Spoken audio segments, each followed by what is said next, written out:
Bienvenidos a Geopolítica con Francisco Tudela. Hoy tenemos dos temas de actualidad. El 15 de septiembre hubo un segundo intento de atentado contra Donald Trump en Florida.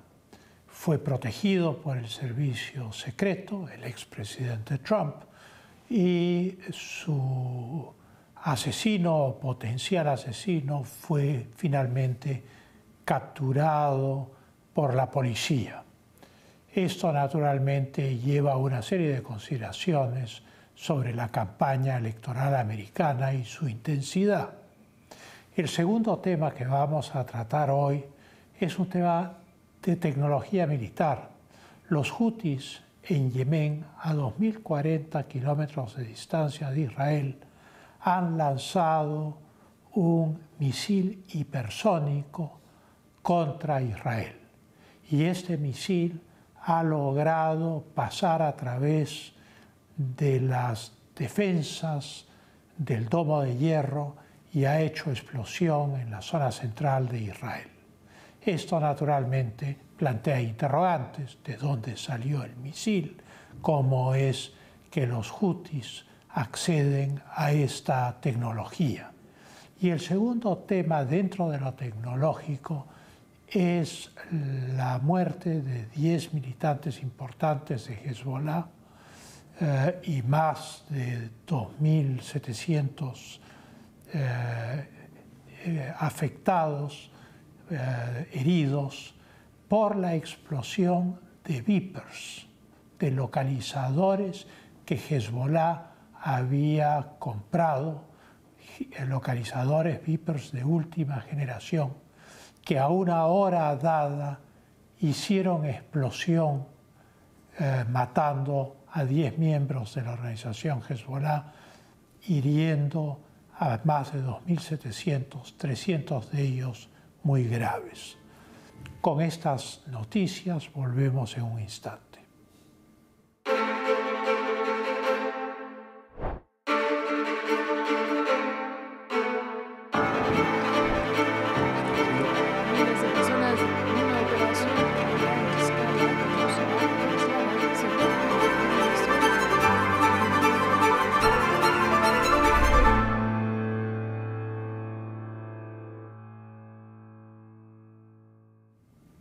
Como indicamos al inicio del programa, el 15 de septiembre, el expresidente Donald Trump, en plena campaña electoral contra Kamala Harris, se encontraba en Mar-a-Lago, en su propiedad, jugando golf. Era la 1:30 de la tarde. Estaba en el hoyo 5 y súbitamente el servicio secreto detectó a 250 metros el cañón de un fusil que apuntaba en la dirección en la cual se encontraba el expresidente. Fue cubierto inmediatamente, como vimos en el primer atentado, por los miembros del servicio secreto.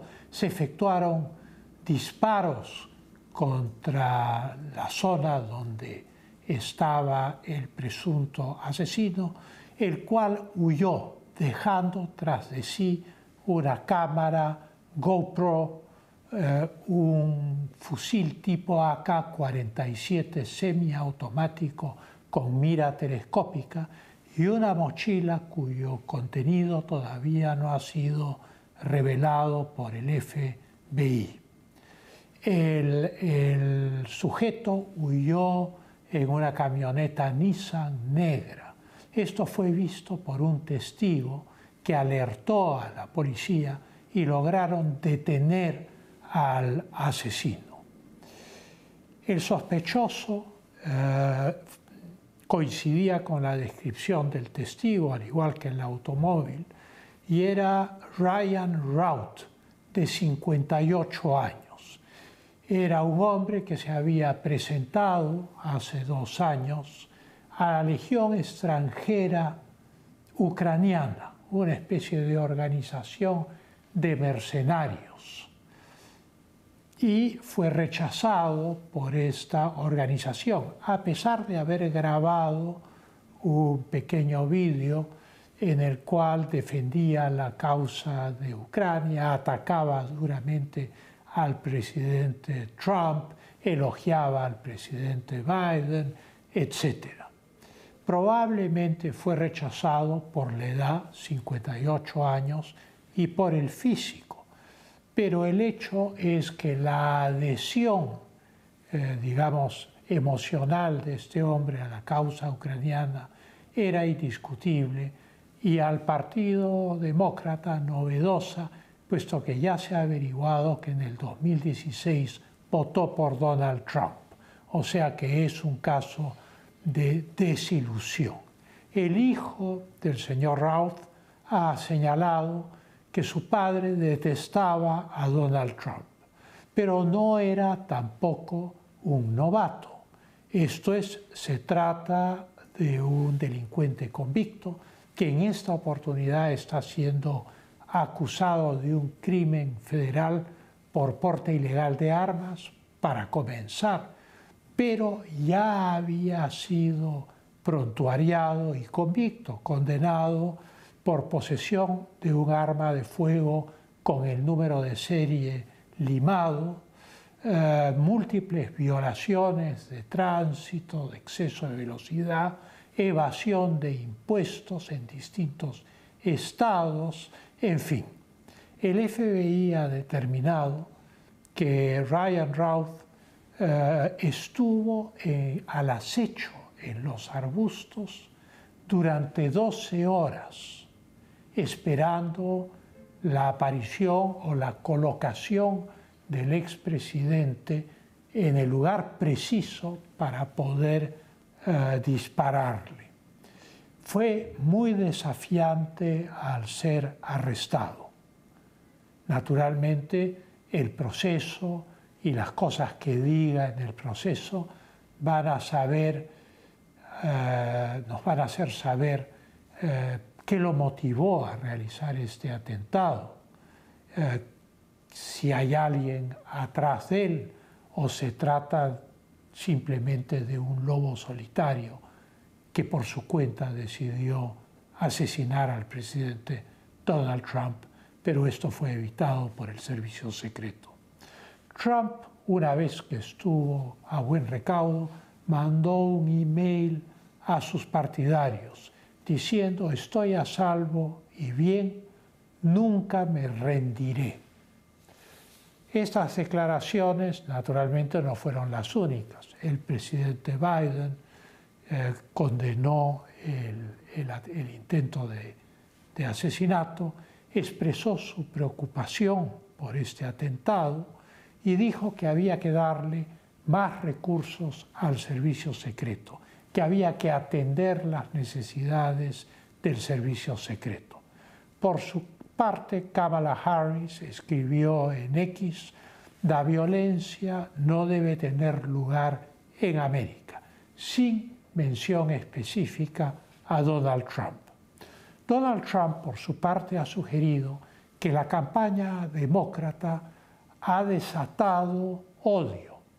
Se le ha acusado de querer atentar contra el sistema democrático, de ser un peligro para la democracia norteamericana.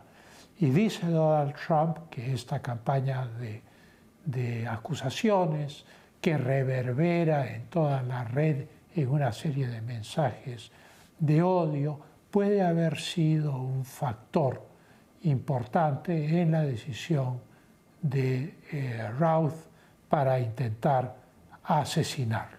Lo que sabemos a ciencia cierta es que no es una situación fácil. Es el segundo atentado que sufre Donald Trump en 2 meses. Maduro, para poner la nota pintoresca siempre, ha acusado a la CIA del intento de asesinato. Más aún ha dicho que era un grupo de Navy SEALs, de las fuerzas especiales de la Marina norteamericana, que habrían tratado de matar a Donald Trump. Naturalmente, el Departamento de Estado ha desmentido categóricamente las declaraciones del dictador de Venezuela. Los analistas no creen que el atentado, dadas las condiciones de polarización de la campaña ya existentes, vaya a influir mayormente en el voto que va a tener lugar ahora el 5 de noviembre, dentro de muy poco tiempo. Esto es, este segundo atentado, según los analistas, no va a influir significativamente en la elección norteamericana. Volvemos en unos instantes con el segundo tema sobre la escalada tecnológica en las guerras del Medio Oriente.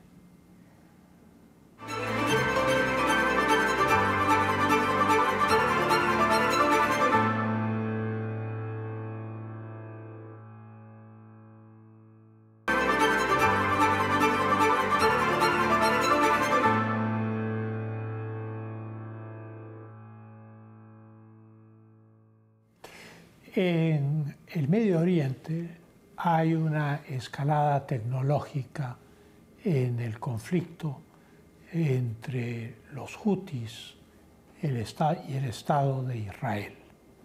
Esto es, los hutis son un grupo rebelde shia que ocupa Sanaa, la capital del Yemen, y que ha atacado a Israel con un misil hipersónico, el cual ha logrado, a pesar de ser detectado por Israel, ha logrado atravesar el domo de hierro y explotar en el centro, en la zona central de Israel.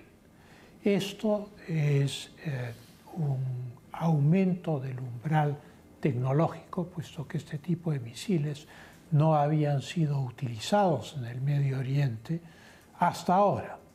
Los hutis, además, no son un ejército regular, son una milicia, y tampoco Yemen es un productor de tecnología militar sofisticada o no sofisticada.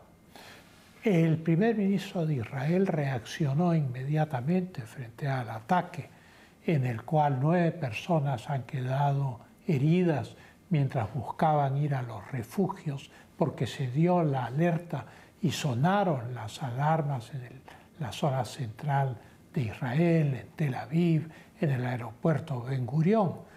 Y naturalmente hubo 9 heridos leves que no llegaron a tiempo a los refugios. Esto ha llevado al primer ministro Benjamin Netanyahu a condenar el ataque y a decir que los hutis pagarían caramente su ataque contra Israel con el misil hipersónico. Más allá de lo que digan las partes, el hecho es que los misiles hipersónicos son hoy en día, en general para cualquier país, muy difíciles de interceptar. Vuelan a Mach 5, esto es, a 5 veces la velocidad del sonido, poco más de 6.000 kilómetros por hora. Y este misil, lanzado por los hutis en Yemen, ha recorrido 2.040 kilómetros en 11 minutos. Ha penetrado las defensas antimisilísticas de Israel y ha estallado en el centro del país. Los misiles hipersónicos, además, tienen movilidad. El misil balístico clásico es como los B-2 de la época de Hitler y los nazis. Es un misil balístico, es un misil que sube hasta una altura y de ahí cae sobre su objetivo. Algunos incluso salen de la atmósfera terrestre. En cambio, el misil hipersónico vuela a baja altura y está programado para hacer una serie de maniobras evasivas respecto a las contramedidas electrónicas que puedan lanzarse contra el misil o respecto a contramisiles. Y naturalmente este misil ha logrado atravesar las defensas israelíes. Quienes tienen este tipo de misiles son Rusia y China. Probablemente los Estados Unidos los tenga también. Y se sabe que Irán también tiene un misil hipersónico llamado Fatah. La gran pregunta es de dónde ha salido el misil disparado por los hutis. ¿Lo habría proporcionado Irán como una forma de advertencia a Israel y al mundo respecto a los repetidos ultimátums que Irán ha dado respecto a la Franja de Gaza y al conflicto israelí-palestino en la Franja de Gaza? El presidente de Irán ha negado el asunto, pero no ha dicho que no tienen misiles hipersónicos. Lo que ha dicho textualmente es: no tenemos misiles para proveer a Yemen, lo que no significa que Irán no tiene en sus stocks misiles hipersónicos. Hubo pocos daños. El misil no cayó en una zona militar ni en una zona densamente poblada. Fue detectado y no pudo ser detenido, y ese es el problema central. Los hutis afirman que lanzaron este misil en solidaridad con Palestina. Otra organización que está en solidaridad con Palestina y que ha lanzado misiles sobre Israel en el pasado es Hezbollah, una organización paramilitar localizada principalmente en el sur del Líbano. Pues bien, los miembros de Hezbollah decidieron prescindir de sus celulares por orden de su comando, puesto que los celulares podían ser ubicados por sus señales, por los GPS, y entonces la manera de escapar a esa detección era usar beepers, localizadores, en realidad una tecnología anterior al celular. Y entonces compraron Hezbollah localizadores beepers de última generación, los más modernos que encontraron, para sus miembros en el Líbano y en Siria. Total, a una hora determinada, los beepers, los localizadores, se calentaron a gran velocidad y estallaron. El estallido produjo 10 muertos de Hezbollah, 10 miembros de Hezbollah han muerto. Esto ha sido apuntado a la dirigencia de Hezbollah. Hubo 2.750 heridos, 200 de los cuales están en extrema gravedad, o sea que podrían haber más muertos por estas explosiones. Fueron explosiones en cadena en distintos puntos del Líbano, en el sur del Líbano, en Beirut e incluso en Damasco, en Siria. Este cargamento reciente de beepers o localizadores que había llegado al Líbano, comprado por Hezbollah de última generación, evidentemente han sido sustituidos por estos localizadores idénticos a los comprados, pero con explosivos en su interior. O sea que evidentemente se trata de una operación encubierta de algún servicio secreto. Hubo miembros de Hezbollah que lograron arrojar los beepers a tiempo porque sintieron el calor que salía de ellos. Empezaron a calentarse rápidamente antes de explotar. Las Fuerzas Armadas de Israel, preguntadas por distintos medios de comunicación, han declinado hacer ninguna declaración al respecto.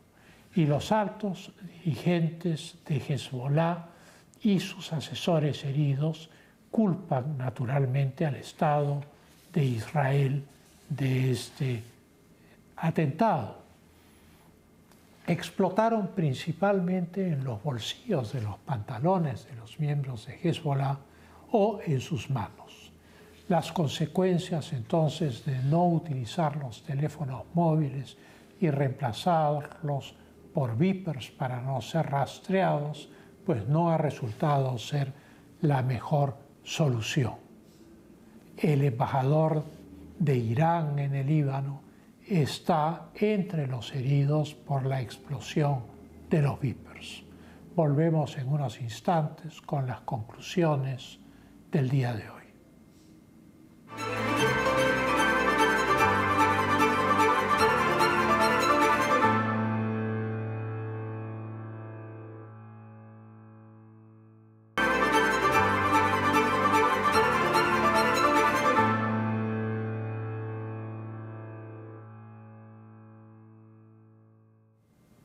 El atentado contra Donald Trump nos hace reflexionar sobre la tecnología y sobre todo el Internet en el mundo moderno.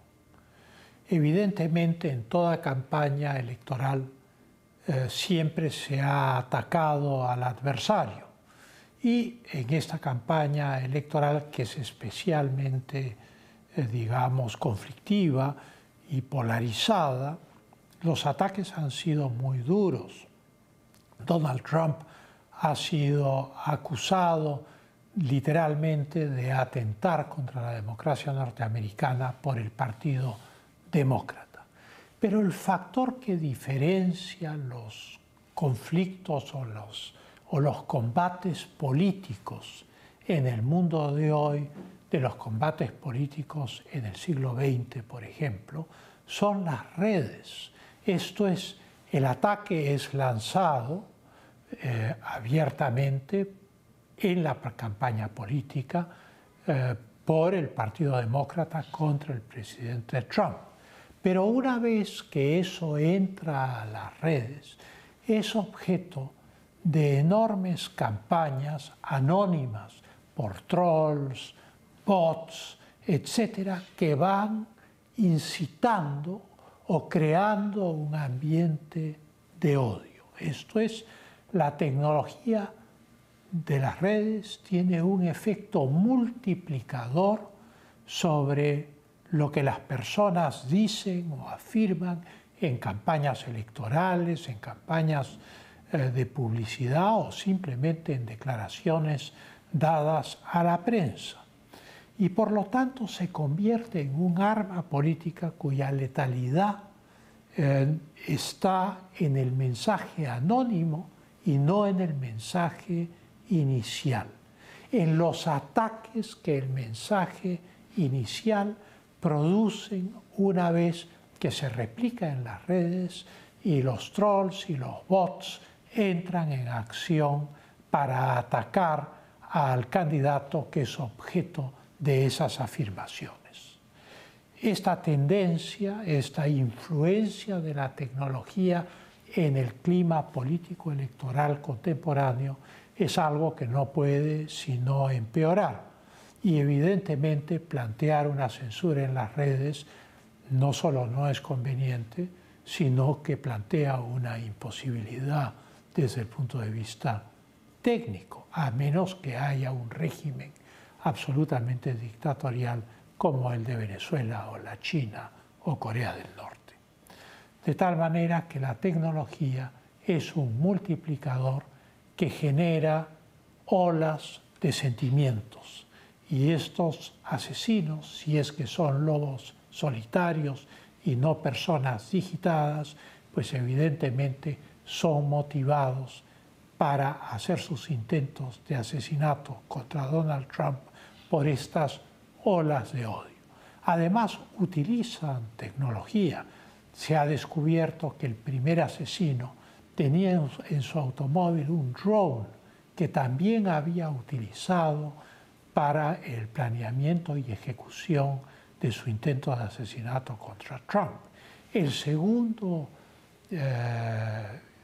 intento de asesinato dejó una cámara GoPro en el lugar donde se abandonó el fusil, o sea que evidentemente eso iba a ser filmado de haber ocurrido. Y esto naturalmente iba a terminar en las redes. El misil hipersónico muestra otra variante de la tecnología contemporánea. El misil hipersónico, al ir a Mach 5, a 6.000 kilómetros por hora, a una altura baja, esquivando cualquier contramedida contra él, pues ha logrado penetrar el domo de hierro. No me cabe duda que con el paso del tiempo inventarán algo que neutralice al misil hipersónico, pero mientras ese invento no esté, estará Israel o cualquier país que pueda ser objeto de un ataque con misiles hipersónicos muy expuesto a la letalidad de estas armas. En Ucrania también se han utilizado armas novedosas que son bombas antiguas a las cuales se ha dotado de unas alas desplegables y de un sistema de guiado, bombas que llegan a pesar 2 toneladas y que son enviadas a distancia desde bombarderos contra sus objetivos.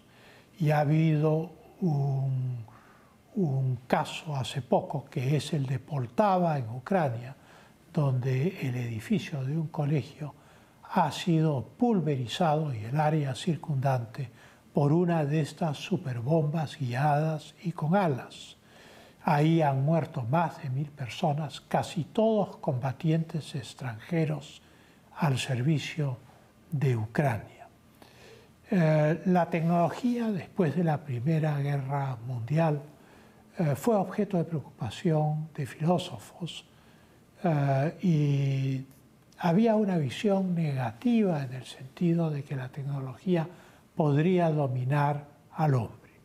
Cuando vemos estas armas letales, cuando vemos el desarrollo de la inteligencia artificial, vemos cómo surgen en nuestra época, al haber finalizado el primer cuarto del siglo XXI, exactamente las mismas inquietudes sobre el rol negativo que la tecnología podría jugar en nuestras vidas al margen de todos los elementos positivos que nos aporta para nuestra vida y nuestro desempeño en el trabajo. Con estas reflexiones me despido de ustedes hasta un próximo programa.